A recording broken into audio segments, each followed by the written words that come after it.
Hello everyone welcome to Vidyasagar classes पे तुम मानकर गोटे बहुत बड़ा अपडेट अच्छी बर्तमान एस बी निर्तार जोटा कि फिजियोथेरापी ओडिशा रे गवर्नमेंट रे फिजियोथेरापी करने आपण मैंने पचारुले कि केबे आर स्टार्ट हम फॉर्म फिलअप केबे कौन हम तो बर्तमान फिजियोथेरापी ऑक्युपेशनल थेरापी आ जो मन हाथ गोड़ कटिगले जो माने आर्टिफिशियल हाथ गोड़ लगुच जोटा को आम प्रोस्थेटिक अर्थोटिक्स कहे आ जो मैंने कान को शुणा जाऊनी ऑडियोलॉजी केमती आम भल कर एंड जो मैंने कहीपर ना केमती आम टेक्नोलोजी यूज कर कथा कह हेल्प करवा ये सबूपाई ओडिशा रे वर्तमान एडमिशन प्रोसीजर स्टार्ट होगा जाऊँगी तो पे तुमने केमती गवर्नमेंट रे फिजियोथेरापी एडमिशन कर ऑक्युपेशनल थेरापी केमती कर प्रोस्थेटिक्स अर्थोटिक्स केमती कर ऑडियोलॉजी स्पीच लैंग्वेज केमती कर डिटेल्स रहिबो। प्रथम कथा हूँ तुमको गोटे एग्जाम देवा पड़ो यहाँ गोटे एग्जाम बेस हम कौन एग्जाम केमी कौन के समय एग्जाम हम के मिनट एग्जाम हम एग्जाम क्वालिफाई कलापर आम कौटी कौटी एडमिशन करूँ। प्रथम कथा एग्जाम क्वालिफाई कलापर तुम यही जगह पढ़ी पार कौटी कौटी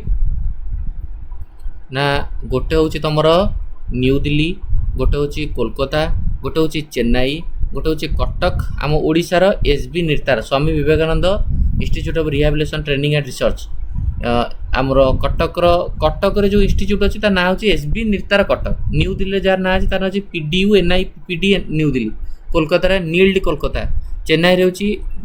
एनआई पीएमडी चेन्नई पाटना रोचे सीआरसी पाटना मुंबई रोचे एवाई जेएनआई एसएसटी मुंबई। तो ये सब अच्छी बर्तमान में आम देखा फॉर्म फिलअप करने आपण मानकर डेट 11 तारिख रु स्टार्ट हो 11 मे आगुरी आम मैंने भावुले नीट थ्रू रे फिजियोथेरापी एडमिशन हम बट ना आपन को एग्जाम दबाक पड़ो एग्जाम ना हूँ कॉमन एंट्रांस टेस्ट बुझला एग्जाम ना कौन SV NIRTAR common entrance test SV NIRTAR common entrance test form fill up केबेठू स्टार्ट है 11 मे रु स्टार्ट होकर आपणकर क्लोज हो जून 5 हूँ लास्ट डेट बुझीगला। फॉर्म फिलअप करने केते टंका जनरल कैटेगरी पिला मानकु 15,000 टंका आउ SC ST EWS physical handicapped पिला मानकु 1100 टंका। फॉर्म जून 5 पर्यंत फिलअप करेंगे तापर करेक्शन विंडो खोल आपंकर 6 जून रु 8 जून देन आपंकर रिजल्ट बाहर आपंकर 8 अगस्ट जुलाई सॉरी जून 8 जुलाई रे आपंकर रिजल्ट बाहर किंतु एग्जाम हम जून 28 रे एग्जाम। तो आपड़ फॉर्म फिलअप करेंगे केबे भितर ना आपणकर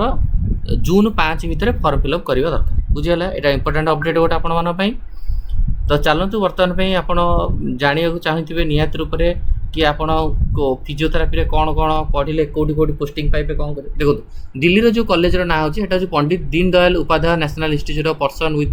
फिजिकल डिसेबिलिटी जोटा को आम पीडीयू एनआई पीपीडी बोली कहचे आउ कोलकाता हूँ NILD national institute of locomotor disability Chennai रोचे national institute of empowerment of person with multiple disability Cuttack रोचे Swami Vivekananda national institute of rehabilitation training and research से भाया मुंबई रे देहरादून रे ये जो जगह कॉलेज अच्छी तार ना सब दिखाई।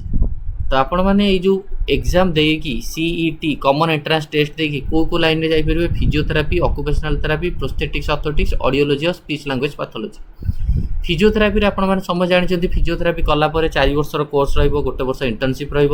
फिजियोथेरापी कलापर आप विभिन्न प्रकार नर्सिंग होम रे प्राइवेट क्लिनिक रे ऑक्युपेशनल हेल्थ सेंटर रही पारे आउट पेशेंट क्लिनिक करेंगे होम बेस केयर घर को जाकि फिजियोथेरापी करेंगे स्पोर्ट्स एंड फिटनेस रे भी आप जापर विभिन्न प्रकार स्पोर्ट्स पर्सन मान को दरकार हुए आउ एथे आपण मैंने ये करेंगे फिजियोथेरापी आप निहत रूप से यहाँ आपंकर फिजियोथेरापी आप जानते डॉक्टर मैंने कहती प्रेस्क्राइब करती आपको फिजियोथेरापी करा पड़ो नर्व रिलेटेड किसी इश्यू हो कि किसी भी इंजुरी हो ये रिलेटेड। ऑक्युपेशनल थेरापी आप सेमती विभिन्न प्रकार पिला ऑक्युपेशनल थेरापी केमती आप ओल्ड एज लोक मैंने हूँ माने आप विभिन्न प्रकार सीनियर सिटीजन हूँ छोट पिला हूँ केमती आप कौन प्रैक्टिस करेंगे केमती हेल्दी लाइफस्टाइल रे रिगार्डिंग रो। तो यहाँ भी आपण मैंने विभिन्न प्रकार गवर्नमेंट नॉन गवर्नमेंट एजेंसी रही पारे सेल्फ एम्प्लॉयमेंट निजे निजे जॉब माने ये करेंगे प्राइवेट क्लिनिक करेंगे कंसल्टेंट एडवाइजर हो पारे ये सब। प्रोस्थेटिक अर्थोटिक्स हाथ गोड़ कटिगले आप जानते आर्टिफिशियल रिप्लेसमेंट हम लिम्ब लगे हाथ आर्टिफिशियल आंगुठी हाथ गोड़ बुझेगा तेणुक ये भी आपण मैंने करेंगे भल भल डिजाइन करेंगे विभिन्न प्रकार कंपनी मानक मल्टीनेशनल कंपनी मैन्युफैक्चर कंपनी मानिकार कर एकेडमिक इंस्टीट्यूशन रही पारे विभिन्न प्रकार फाइब्रिक डिजाइन करेंगे केमती कौन आप गोड़ हाथ जो माने आर्टिफिशियल लगुच से सब ऑडियोलॉजी एंड स्पीच पैथोलॉजी ये कोर्स भी आप करेंगे जहाँ शुणा जाऊनी आपड़ केमती हेल्प करेंगे तार डायग्नोस करेंगे केमती केमती आप हेल्प करेंगे से शुणियारे केमती आप को इंस्ट्रूमेंट यूज करा जड़े कहीपरनी केमती इंस्ट्रूमेंट यूज करा से रिगार्डिंग आपने करेंगे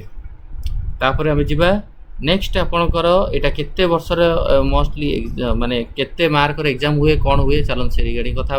प्रथम कथा हूँ फिजियोथेरापी आप 4 वर्ष रोटे वर्ष इंटर्नशिप ऑक्युपेशनल थेरापी 4 वर्ष गोटे वर्ष इंटर्नशिप प्रोस्थेटिक ऑर्थोटिक्स 4 वर्ष 6 मास इंटर्नशिप कटक आप फिजियोथेरापी अच्छी ऑक्युपेशनल थेरापी अच्छी प्रोस्थेटिक्स ऑर्थोटिक्स अच्छी आउ ऑडियोलॉजी और स्पीच लैंग्वेज पैथोलॉजी भी आपणकर अच्छी एग्जाम आपणकर 2 घंटार हम 2 आवर्स एग्जाम हम बा 120 मिनटर एग्जाम हम नेगेटिव मार्किंग अच्छी ना नहीं नेगेटिव मार्किंग नहीं टेस्ट आपणकर +2 सिलेबस पड़ो फिजिक्स आपन को पचरा हम 30टा क्वेश्चन केमिस्ट्री 30टा क्वेश्चन मैथमेटिक्स 30टा क्वेश्चन जनरल टेस्ट 10टा फिजिक्स 30 केमिस्ट्री 30 बायोलॉजी हो कि मैथमेटिक्स हो 30 एंड आपणकर जनरल टेस्ट हो 10 मार्क टोटाल 100 मार्कर एग्जाम हम 120 मिनिट रे 100 मार्कर आपन को एग्जाम दबा को पड़ो बुझीगला नेगेटिव मार्किंग नहीं नो नेगेटिव मार्किंग क्लियर बुझीगला आप जो मैंने अप्लाई करेंगे मिनिमम हूँ 17 वर्ष होता दरकार 31 डिसेम्बर 2026 सुधा अपर एज लिमिट ना जिते एज है आपने पकई पारे इम्पोर्टाट ये रहा देखो कौट कौट के सीट अच्छी कटक आपंकर टोटाल फिजियोथेरापी 62टा सीट ऑक्युपेशनल थेरापी 62टा प्रोस्थेटिक्स ऑर्थोटिक्स 46टा audiology and speech language pathology 20टा से भाई आप देखिपारे कोलकाता केते अच्छी दिल्ली में केते अच्छी चेन्नई केते अच्छी मुंबई केते अच्छी पाटना केते अच्छी गुवाहाटी केते अच्छी ये ये रहा आपण गोटे निहत रूप इनफर्मेशन जो मैंने अप्लाई करा चाहते करेंगे कटक आप एसबी निर्तार पढ़ले 60,000 टंका आपको लगे जो थे आप 20,000 टका ट्यूशन फी आनुआल 20,000 टका लगा देले टोटाल आपंकर 80,000 खर्च हो कोर्स फी आउ 9,000 टका लाइब्रेरी 9 चौ 36,000 टका 40,000 टका धरतु 1,20,000 5,000 गोटे बेलू 5 20,000 1,40,000 आपणकर प्राय आपणकर टोटाल आपणकर खर्च भावतु 1.5 लाख 2 लाख भितर खर्च हम गवर्नमेंट पढ़ले आपणकर हॉस्टेल फीटा रहा 12,000 है तो 3 लाख भाया आपणकर खर्च 2.5 लाख 2 लाख भितर खर्च हम जदि आपने चाहते ये पढ़ाई निहत रूप से आरी गाड़ी आप फर्म फिलअप करूँ +2 ए वर्ष एग्जाम देता पिला भी अप्लाई करेंगे +2 पास आउट पिला भी अप्लाई करेंगे तो सबू पिला ऑल द वेरी बेस्ट जो मैंने फिजियोथेरापी पढ़ाई चाहिए कंटाक्ट करें 7205429784 आपन ऑफलाइन ऑनलाइन 2टार कोर्स प्रोवाइड करा जो मैंने पढ़ाई चाहिए निहत रूप से कंटाक्ट करेंगे थैंक यू धन्यवाद।